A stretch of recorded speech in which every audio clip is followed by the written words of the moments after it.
Welcome to KTC drama Tamil. புதுசாக நம்ம சேனலை பார்க்குறவங்க சப்ஸ்கிரைப் பண்ணிக்கோங்க, மறக்காமல் பெல் ஐக்கானையும் கிளிக் பண்ணிக்கோங்க. இன்றைக்கி நாம் ஏற்கனவே பார்த்துட்டு இருந்த சாங் லீ சூ மெலடி ஆஃப் கோல்டன் ஏஜ் அப்படின்ற புத்தம்புது சைனீஸ் ஹிஸ்டாரிக்கல் இன்வெஸ்டிகேஷன் லவ் ட்ராமாவோட அடுத்த எபிசோட் தான் பார்க்க போகிறோம். வாங்க எபிசோட்குள்ளே போகலாம். இந்த எபிசோடோட ஸ்டார்டிங்கில் லீ லூசியா பொண்ணை அடைச்சி வச்சிருப்பான அந்த இடத்த தான் காட்டுறாங்க. அங்கனுக்குள்ளே அவ புதுசாக ட்ரெஸ் எல்லாம் கொண்டு வந்து வைப்பானா. வச்சுட்டு லூசியா பொண்ணுகிட்ட சொல்லுவாங்க, பாரு இதான் நம்ம கல்யாணத்துக்கான ட்ரெஸ், புதுசாக நெய்ய சொல்லி வாங்கிட்டு வந்துடுறேன், உனக்கு பிடிச்சிருக்கான்னு பாரு அப்படின்ற மாதிரி சொல்லுவாங்க. நானும் உன்னை கல்யாணம் பண்ணிக்க மாட்டேன் போடா அப்படின்ற மாதிரி சொல்லிட்டு அவங்க பார்த்துட்டு இருப்பாங்களா. அவங்க ஃபர்ஸ்ட் அந்த ட்ரெஸ்ஸை நோட் பண்ணுவாங்க. அதை டிராகன் படம் மாதிரி போட்டிருக்கோம். நோட் பண்ணிட்டு எதுவுமே தெரியாத மாதிரி என்ன பண்ணுவாங்கன்னா பேச்சை மாற்றிட்டு விட்டுக்குவாங்க. அவனே அவன் சொல்லுவான், ஒரு நாள் கண்டிப்பாக நீ என்னை கல்யாணம் பண்ணிப்போ, அப்போ போட்டுக்கோ அப்படின்ற மாதிரி சொல்லுவாங்க. பாத்தியா இன்னொரு ட்ரெஸ் எவ்வளவு மேட்சிங்கா இருக்கு தெரியுமா, இந்த பாரு அப்படின்ற மாதிரி சொல்லுவாங்க. நான் ஒன்னும் பார்க்க மாட்டேன் போட அப்படின்ற மாதிரி சொல்லிட்டு இவங்களும் பார்த்துட்டு இருப்பாங்க.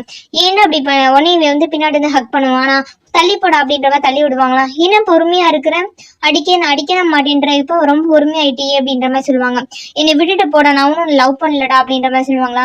ஆனா நான் உன்னை ரொம்ப லவ் பண்றேன், நீ என்ன பண்றது, உன்னை விட்டுனா போக முடியாது அப்படின்ற மாதிரி சொல்லிட்டு இருப்பான். ஒருவேளை நீ என்ன நினைக்கிற, யாரோ உன்னை இப்ப காப்பாத்துவாங்கன்னு நினைச்சிட்டு இருக்கியா, கண்டிப்பா யாரும் வரப்போறது இல்ல, யான்சியும் வரமாட்டா, அந்த லியானும் வரமாட்டா அப்படின்ற மாதிரி சொல்லுவாங்களா.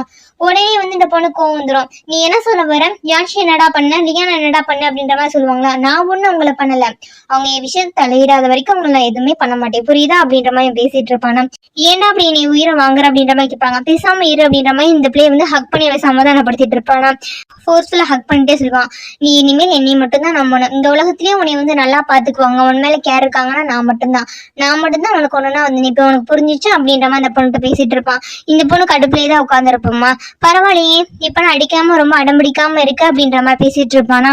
எனக்கு இந்த உலகத்திலேயே எனக்கு ரொம்ப பிடிச்ச பொண்ணுன்னா அது நீதான், அதனால இனிமேல் உன்னை ஃபோர்ஸ் பண்ண மாட்டேன், நீயா ஒரு நாள் விரும்பி கல்யாணம் பண்ணிக்குவேன், ஆனா அது வரைக்கும் உன்னை இங்க இருந்து வெளியே விட மாட்டேன் அப்படின்ற மாதிரி சொல்லிட்டு அங்க இருந்து கிளம்பி போயிருவியான். இங்க அடுத்த நாள் காலையில தான் கட்டுவாங்க. இன்னைக்குதான் அந்த ஜின் குடும்பத்துல இருந்து அரெஸ்ட் பண்ண எல்லாரும் இல்லி பரேட் கூட்டிட்டு வரான்னு சொல்லியிருந்தாங்க பொதுமக்கள் பார்வைக்கு. அப்படி கூட்டிட்டு வந்துட்டு இருக்க நேரம் அப்படின்றதுக்காக யான்சி என்ன பண்ணுவாங்கன்னா, பொதுமக்கள்லாம் விலக்கி விட்டாங்களா நிக்கலான்ற மாதிரி வருவாங்களா. அதுக்குள்ளே யான்சியோட அம்மாவை ரிலீஸ் பண்ணியிருப்பாங்க போல இருக்கு. அவங்க யான்சின்னு கத்திக்கிட்டே வருவாங்க. அம்மா உங்களுக்கு எப்படிமா ரிலீஸ் பண்ணாங்க அப்படின்ற மாதிரி கேட்கும்போது, உங்க அப்பா தாம்மா அது பெட்டிஷன் போட்டாரு அப்படின்ற மாதிரி சொல்லுவாங்க. உடனே யான்சியோட அப்பா சொல்லுவாரு, ஆமாம்மா ஜோ மினிஸ்டர் என்கிட்ட சொன்னாரு, இப்போ கம்ப்ளைண்ட் ஃபைல் பண்ணினா ஈஸியா விட்டுருவாங்கன்னு சொல்லிட்டு, அதனால போயிட்டு இவ நம்ம குடும்பத்தை சேர்ந்தவன் சொல்லி கம்ப்ளைண்ட் ஃபைல் பண்ணி விட்டுட்டாங்க. ஷென்னு கோர்ட்டுக்கு போயிருக்காமா இது விஷயமா பேசுறதுக்கு, நீ பாத்துக்கோ அப்படின்ற மாதிரி சொல்லுவாங்க. அப்படியா அப்படின்ற மாதிரி சொல்லி இவங்க பேசிட்டு இருப்பாங்க. அப்ப என்ன பண்ணுவாங்க அப்படின்னா, லீ என்னன்னா அந்த அங்கிள் ஜின் இருப்பாருல, அவரை அடிச்சு இழுத்துட்டு வருவார். ரொம்ப ரத்த காயமா தானே இருக்கும். அவர் வரும்போதே சொல்லிக்கிட்டே தான் வருவாரு, இந்த எல்லா பிரச்சனைக்கும் காரணம் லீ தான் சூழ்ச்சி பண்ணி இளவரசன் என்னையும் மாட்டி விட பார்த்திருக்கான், இதுக்கு இளவரசருக்கு எந்த சம்மந்தம் இல்ல, லீ தான் ராஜதுரோகம் பண்றான் அப்படின்ற மாதிரி சொல்லிட்டே வருவாங்க. ஆனா எல்லாரும் போட்டு அடிச்சுட்டு தான் இருப்பாங்களா, ரொம்ப கொடுமைப்படுத்திட்டு இருக்கவும் வருவாங்க. அவங்கள பார்த்தோன்னே இவங்க அம்மா ஓடி போக பார்ப்பாங்களா, இவங்க தான் பிடிச்சி வச்சுக்குவாங்க. அப்ப சொல்லுவாங்க, லீ நீ பண்ணதெல்லாம் தப்புடா அப்படின்ற மாதிரி ரொம்ப பேசிட்டு இருப்பாரு. உடனே லீ கிட்ட எல்லாரும் பார்த்து சொல்லுவாங்க, லீ நான் ஒன்று பேச நீங்க வாடா அப்படின்ற மாதிரி சொல்லுவாங்க. என்ன பேசணும்னு சொல்லி கேட்கும்போது, கிட்ட அப்பதான் சொல்லுவான், பார்க்கலாம் சாதாரண விஷயம், நீ என்ன பண்ண போற அப்படின்ற மாதிரி சொல்லி கேட்கும்போது, லீயோட கழுத்தை ஜின் என்ன பண்ணிடுவானா பிடிச்சிருவாரு. பிடிக்கும் போது என்ன தெரியும்னா, உள்ளுக்குள்ள நெஞ்சில பச்சை குத்திருப்பான், சிவப்பு கலர்ல வாக் செட் அப்படின்னு இருக்கும்னு அதை பச்சை குத்திருப்பா, அதை பாத்துருவாரு. அப்ப லீ இதை சுதாரிச்சு பின்னாடி போயிருவானா. போயிட்டு இவனை பிடிச்சி தள்ளி விட்டுருவாரு. கீழே விழுந்தவர் என்ன பண்ணுவாரு அப்படின்னா, யான்சியை கூடுவாரு. யான்சி இங்க பாருமா, இது நான் ரத்தத்தால எழுதுன கடிதம், இது எப்படியாவது நீ ராஜமாதாட்ட சேர்த்துரு அப்படின்ற மாதிரி சொல்லுவாரு. அப்புறம் அவங்க அக்காவை கூப்பிட்டு, இங்க பாரு நீ பார்த்து சேஃபா இருந்துக்க, நம்ம ஃபேமிலியை பத்திரமா பாத்துக்கோ அப்படின்ற மாதிரி சொல்லிட்டு இருப்பாரு. இப்ப என்ன பண்ண போறான் அப்படின்ற மாதிரி பாத்துட்டு இருக்கும்போது அவர் ஏஞ்சி வருவாரு. இந்த எல்லா குற்றத்துக்கும் காரணம் நீதானே எங்க ஃபேமிலியை மாட்டி விட பார்த்த, நீதான் அரசுக்கு எதிராக செயல்பட பண்ண போற அப்படின்ற மாதிரி சொல்லிட்டு பக்கத்துல வருவானா. எல்லாரும் அவனை ஃபோர்ஸ் பண்ற மாதிரி வருவாங்க. உடனே ஹீரோயின் கத்த ஆரம்பிச்சிருவாங்க, லீ பட்ட பகல நீ என்னடா பண்ணிட்டு இருக்க அப்படின்ற மாதிரி பேசிட்டு இருப்பாங்களா. ஆனா இவங்க அங்கிள் ஒண்ணுமே பேச மாட்டாரு. பக்கத்துல அந்த வாழை பிடிங்கி கழுத்தை அறுத்து சூசைட் பண்ணி இறந்துருவாரு. இது எல்லாரும் பாத்துட்டு இருப்பாங்க. லீ பாத்துட்டு இருப்பாங்க, ஒரு வழியா இறந்து போயிட்டான் போல அப்படின்ற மாதிரி பாத்துட்டு இருப்பாங்க. அப்ப லீ என்ன பண்ணுவான் அப்படின்னா, ஒரு எவிடன்ஸ் ராஜமாதாட்ட கொடுக்க சொல்லி யான்சிட்ட கொடுத்துருப்பாங்களே, அதை வாங்கலாம்னு சொல்லிட்டு வருவானா. உடனே யான்சி சொல்லிடுவாங்க, பட்ட பகல்ல பொதுமக்கள் முன்னாடி ஒருத்தர் இறந்து போன ஒருத்தர் கொடுத்த எவிடன்ஸ் நீ பறிக்க பாக்குறியா அப்படின்ற மாதிரி லீட்ட கேட்பான். உடனே லீ வந்து என்ன பண்ணிடுவானா அவங்க ஆளுனா பின்னாடி போங்க அப்படின்ற மாதிரி சொல்லிட்டு அங்க இருந்து வந்து அனுப்பி விட்டுருவாங்க. அடுத்து கோர்ட்ல தான் கட்டுவாங்க. ராஜமாதாக்கு இது நியூஸ் கேட்டது ஷாக் ஆயிரும். என்ன சொல்றீங்க, யாரு கேட்ட வந்து ஜின்னை வந்து கொன்னீங்க, நானும் ஜின்னை கொலை பண்ண சொல்லி ஆர்டர் போடவே இல்லையே, ஏன் இப்படி பண்ணீங்க அப்படின்ற மாதிரி கத்த ஆரம்பிச்சிருவாங்க. உடனே ஷென் ரிப்போர்ட் பண்ணுவாங்க, பாருங்க ராஜமாதா, லீ தான் பழி போட்டாரு அப்படின்றதுக்காக மன வருத்தம் தாங்க முடியாம ஒரு பப்ளிக்கா வந்து சூசைட் பண்ணி இறந்து போயிட்டாரு, அவங்க ரத்தத்தால் கடிதம் எழுதி வச்சிருக்காரு அப்படின்ற மாதிரி சொல்லி கொடுப்பான். அதை வந்து வானர் பொண்ணு வாங்கிட்டு வந்து ராஜமாதா கிட்ட கொடுக்கலான்னு போகுமா, ஆனா ராஜமாதா பார்த்து வருத்தப்படுவாங்க, கொடுக்காம இருக்கும். ஆனா ராஜமாதா அப்படிங்க பார்த்து ஃபீல் பண்ணிட்டு சொல்லுவாங்க, இதுன்னா என்னது லீ, உன்னை நான் எப்ப கொலை பண்ணி சொன்னேன் அப்படின்ற மாதிரி சொல்லி கத்த ஆரம்பிப்பாங்களா. உடனே லீ சொல்லுவான், நான் உண்மையில பண்ணல ராஜமாதா, எல்லாரும் சேர்ந்து என்னை ஃப்ரேம் பண்ண பாக்குறாங்க, நான் அவர் உண்மையில டார்ச்சர்லாம் பண்ணல அப்படின்ற மாதிரி சொல்லுவாங்க. உடனே ஷென் சொல்லுவாரு, இல்ல அவன் போய் சொல்றான், இனிமேல் அவனை எந்த கேஸையும் விசாரிக்க விடாதீங்க அப்படின்ற மாதிரி 2 பேரும் ஆர்கியூ பண்ணிட்டு இருப்பாங்களா. அப்ப ராஜமாதா பிடிச்சி 2 பேரையுமே திட்டி விட்டுருவாங்க. இந்த நேரத்துலயும் கூட நீங்க 2 பேரும் பவருக்காக அடிச்சுட்டு சாகுறீங்கல்ல, உங்களெல்லாம் வச்சுக்கிட்டு நான் என்ன பண்ண போறேன்னே தெரியல, ஒரு மனுஷனுக்கு ஃபீல் பண்ண விடுறீங்களாடா அப்படின்ற மாதிரி சொல்லி ரொம்ப வந்து கத்தி விட்டுருவாங்க. கத்தி விட்டுட்டு ஷென்ட்டு சொல்லுவாங்க, உனக்கு உன் மேல ரத்தம் பட்டாலும் பரவாயில்லன்னு தான் நினைக்கிறேன், சரி விடு, நீயே இந்த ஜின் ஃபேமிலியோட கேஸ் எடுத்து நடத்து, எனக்கு ரிப்போர்ட் பண்ணு அப்படின்ற மாதிரி சொல்லி ஹீரோ அங்க இருந்து அனுப்பி விட்டுருவாங்க. அடுத்த நைட்டு அரண்மனையில ராஜமாதா உட்காந்துருப்பாங்களா. அப்போ வந்து ஷென் வந்து உள்ள வருவான். என்ன கூப்பிடாமே வந்திருக்கு அப்படின்ற மாதிரி சொல்லி கேட்பாங்களா.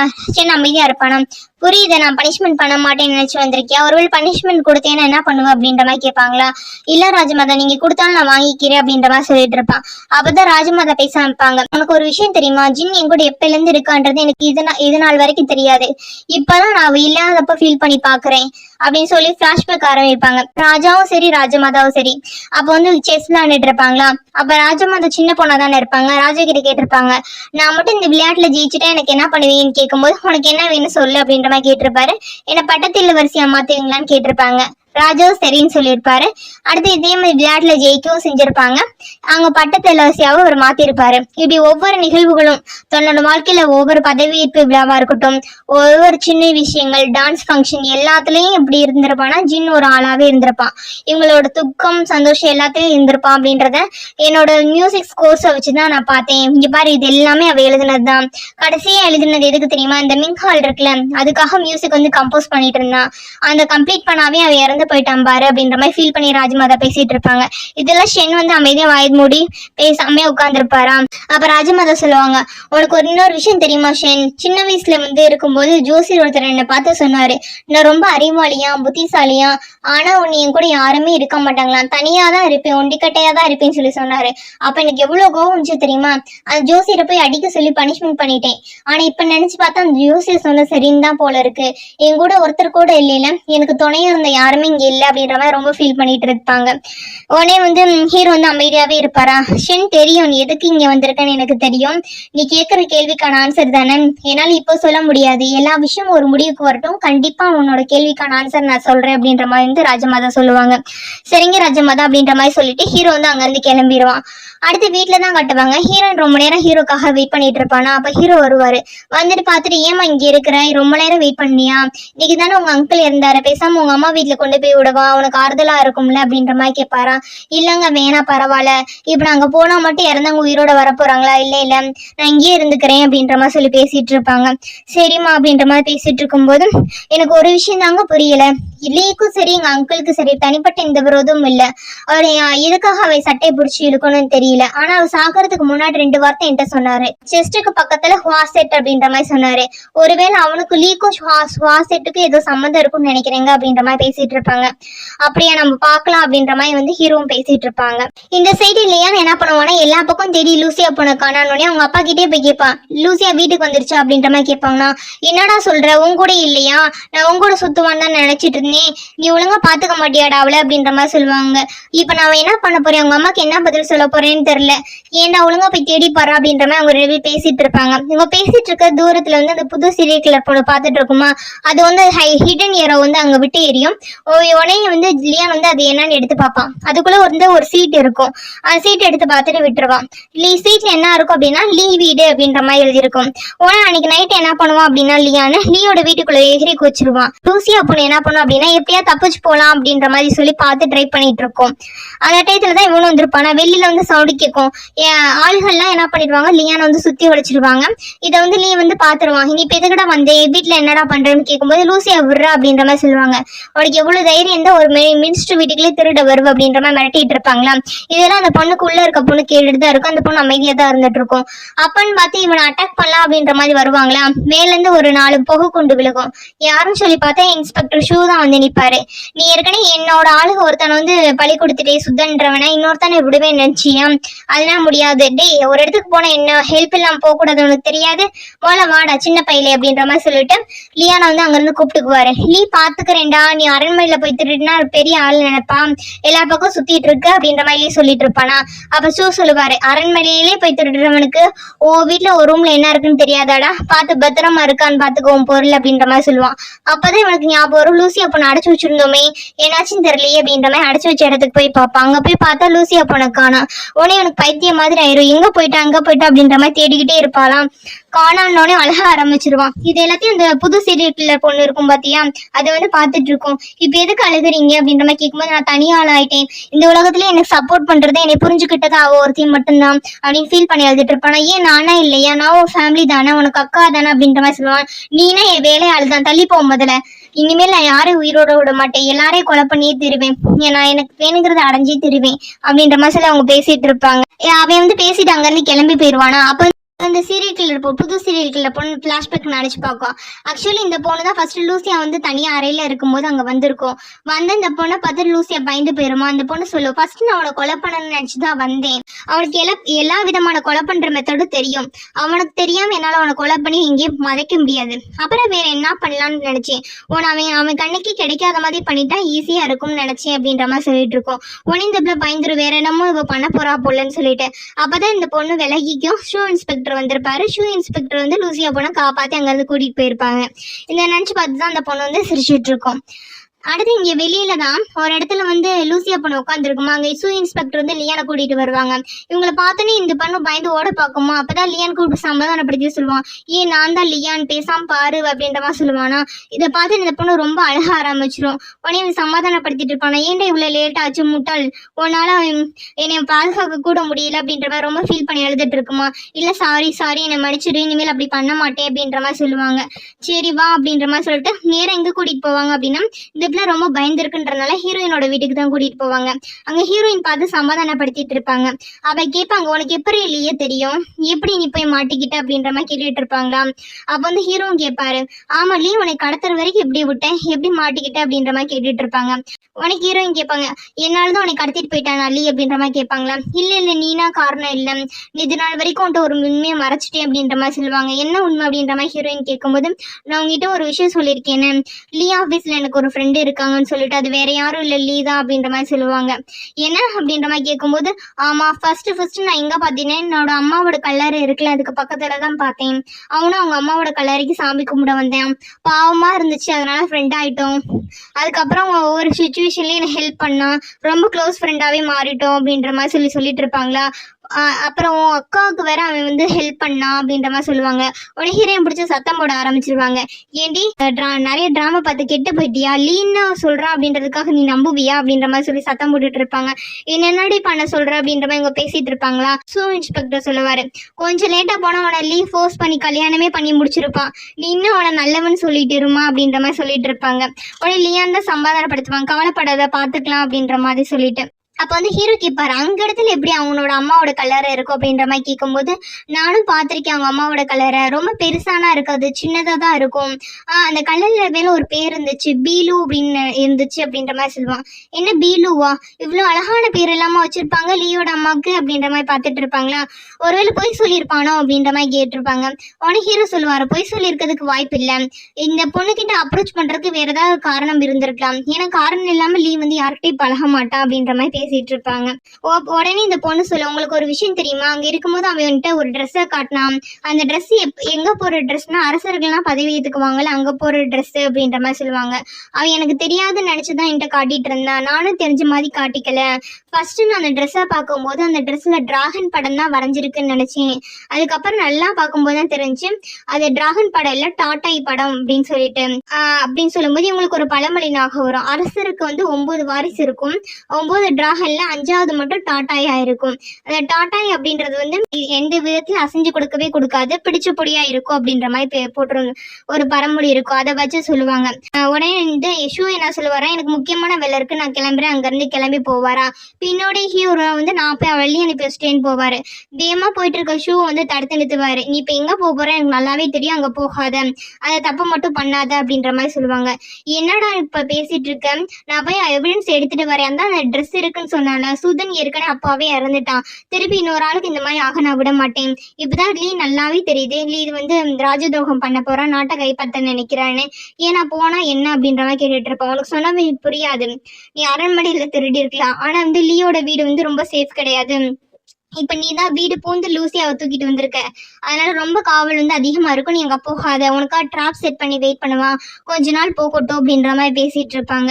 உடனே வந்து ஆமா நீ சொல்றது நல்லதுதான், இப்ப வந்து அதிகமா வந்து சீச்சன்ல இருந்து நல்லான்ல இருந்து நம்ம ஊருக்கு வந்துட்டு இருக்காங்க அப்படின்ற மாதிரி டிஸ்கஸ் பண்ணிட்டு இருப்பாங்களா. அப்ப அவங்க மேல ஒரு கண்ணை வச்சுக்கலாம் அப்படின்னு பேசிட்டு இருப்பாங்க. அப்ப வந்து இன்ஸ்பெக்டர் ஷூ சொல்லுவாரு, ஒருவேளை இந்த பிரச்சனையில எனக்கு ஏதாவது ஒண்ணு ஆச்சு அப்படின்னா நீ யாழ்னியை மட்டும் பத்திரமா பாத்துக்கோ அப்படின்ற மாதிரி ட்ரிங்க் ஆஃபர் பண்ணுவாராம்.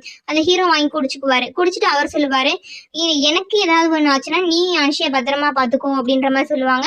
அதுக்கு ஷூ வந்து ஓகே சொல்லிடுவாரு. ஏன்னா என்ன இவ்வளோ ரொம்ப பேச ஆரம்பிச்சிட்டு அப்படின்னு சொல்லி கேட்கும்போது வேற என்ன பண்றது, கல்யாணம் பண்ணிட்டா அப்படித்தான், நீ கூடிய சீக்கிரம் கல்யாணம் பண்ணிக்குவீல, உனக்கு அப்பே தெரியும் அப்படின்ற மாதிரி ஹீரோ ஓட்ட ஆரம்பிச்சிருவாரு.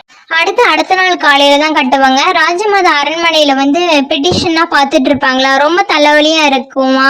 உடனே ஜின் பாட்டு வாசிங்க அப்படின்ற மாதிரி பார்ப்பாங்க. என்ன சத்தம் வரலன்னு சொல்லிட்டு ஜின் கத்துவாங்களா. அப்பதான் ராஜமாதாக்கு ஒரு ஜின் வந்து இறந்து போயிட்டானு அப்படின்ற மாதிரி சொல்லிட்டு அவங்களால கொஞ்சம் மைண்ட் அப்செட்டாவே இருக்கும். அதுல இருந்து சரி எஞ்சி ரூமுக்கு போலான்னு சொல்லும்போது தலை சுத்தி மயக்கம் வந்துடும், அப்படியே உடம்பு முடியாம போயிடும்.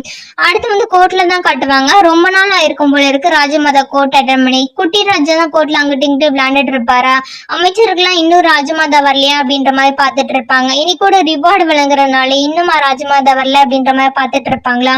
அப்போ வானர் பொண்ணுதான் வந்து சொல்லுவாங்க, ராஜமாதாவுக்கு வந்து உடம்பு முடியலையா, ஆனா லீய வந்து பொறுப்பெடுத்துக்க சொல்லியிருக்காங்க அப்படின்ற மாதிரி சொல்லிட்டு ராஜா கூப்பிட்டு போயிருவாங்க. ஆனா அங்கனுக்குள்ள இருக்க அமைச்சர்கள்லாம் ஏன் ராஜமாதா இந்த மாதிரி பண்றாங்கன்னே தெரியல. போய் லீய எடுத்துக்க சொல்லியிருக்காங்க, ஷென் இருக்காங்க, இந்த மாதிரி இருக்காங்க, ஆனா ஷென் இன்னைக்கு ஏன் கோர்ட்டுக்கு வரலன்னு தெரியலையே அப்படின்ற மாதிரி டிஸ்கஸ் பண்ணிட்டு இருப்பாங்க. உடனே லீ போய் ராஜமாதா அனுக்குள்ள நின்றுகிட்டு சொல்ல ஆரம்பிப்பா, ராஜமாதாவோட பேச்சை மீற போறீங்களா, ஒழுங்கா ராஜமாதா பேச்சு கேட்டு நடந்துக்குங்க அப்படின்ற மாதிரி மிரட்டிட்டு இருப்பான் கோர்ட்லயே. இது எல்லாத்தையும் இளவரசி நோட் பண்ணிட்டு இருப்பாங்க, எல்லாரும் ஜோ மினிஸ்டர் நோட் பண்ணிட்டு தான் இருப்பாங்க. அடுத்து வந்து லீயோட ஆபீஸ்ல யார் யாருக்கு அவார்ட் கொடுக்கணுமோ அதெல்லாம் கொடுத்துட்டு இருப்பான். லீக்கு சப்போர்ட் பண்ற எல்லாருக்குமே அவ அவார்டா வழங்கிட்டே இருப்பான். உடனே இதெல்லாம் பார்த்துட்டு தாங்க முடியாம இளவரசி என்ன பண்ணுவாங்கன்னா மிங் ஹாலுக்கு போவாங்க. அவங்க அத்தை இருப்பாங்கல்ல, அங்க போய் பார்ப்பாங்க. அத்தை அப்படின்ற மாதிரி சொல்லுவாங்க. என்ன அப்படின்ற மாதிரி அவங்க பார்ப்பாங்களா, எனக்கு ஹெல்ப் பண்ணுங்க அத்தை, கோர்ட்ல வந்து எல்லாருமே தலைகீழா போச்சு, இப்ப யாருமே வந்து எதுவுமே பண்ண மாட்டேன்றாங்க, கோர்ட்டு நிலைமை சரியில்லை அத்தை, லீ ரொம்ப அட்டகாசம் பண்ற அப்படின்ற மாதிரி புலம்பி தள்ளிட்டு இருப்பாங்க. இவங்க அத்தை அமைதியா சாமி கும்பிட்டுட்டு இருப்பாங்களா. எனக்கு ஏதாவது பண்ணுங்கத்தான்னு சொல்லும்போது அவங்க கையில ஒரு ஊதுபத்தியை கொடுத்து நீ சாமி கும்பிடுன்ற மாதிரி சொல்லுவாங்க. உடனே இந்த பொண்ணு கும்பிட்டு முடிச்ச பிறகு கேட்கும், அத்தை எதுக்கு நான் என்னதான் பண்றது அப்படின்ற மாதிரி கேட்கும்போது சொல்லுவாங்க, நீ எதுவுமே பண்ண வேணாம், இப்பதான் கோர்ட்டோட விஷயம் எல்லாம் ஸ்டார்ட் ஆயிருக்கு, இனிமேல் தான் போக போக நிறைய விஷயங்கள் நடக்கும், நீ என்ன பண்ணணும்னா பொறுமையா அப்சர்வ் பண்ணா மட்டும் போதும். அது மட்டும் இல்லாம இப்போ உன்னோட கடமை என்ன அப்படின்னா குட்டி ராஜாவை பத்திரமா பாத்துக்கோ, அவர் சேஃப்டி தான் உனக்கு முக்கியம், நீ எப்படி ராஜாக்கு நல்லது பண்ணணும்ன்றத மட்டும் யோசி, வேற எதையும் பத்தியும் யோசிக்காத அப்படின்ற மாதிரி அட்வைஸ் பண்ணுவாங்க. அட்வைஸ் பண்ணிட்டு நீங்க இருந்து போலாம் அப்படின்ற மாதிரி சொல்லுவாங்க. இவங்க யோசிச்சு பார்ப்பாங்க அதான் சொன்னதை. இதோட என்ன ஆகுது அப்படின்னா இந்த எபிசோட் வந்து முடியுது. நான் எக்ஸ்பிளைன் பண்ணது உங்களுக்கு பிடிச்சிருந்துச்சு அப்படின்னா மறக்காம சப்ஸ்கிரைப் பண்ணுங்க, லைக் பண்ணுங்க, ஷேர் பண்ணுங்க, கமெண்ட் பண்ணுங்க. தேங்க்யூ ஃபார் வாட்சிங்.